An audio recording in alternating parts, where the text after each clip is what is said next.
বেটাদেরকে মিলন রে বা না করবো মারামারি না করবো কুচাকুচি না করবো লাথালাথি কিচ্ছু হবে না আর জানি গালি গালাজ তো হবেই না একেবারে রাত চট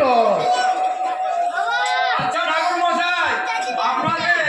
রাজাকে একবার আমার বাড়িতে আসতে বলুন দিয়ে আমি নিশ্চিন্তে গন্ডা দান করিব যথা মহারাজ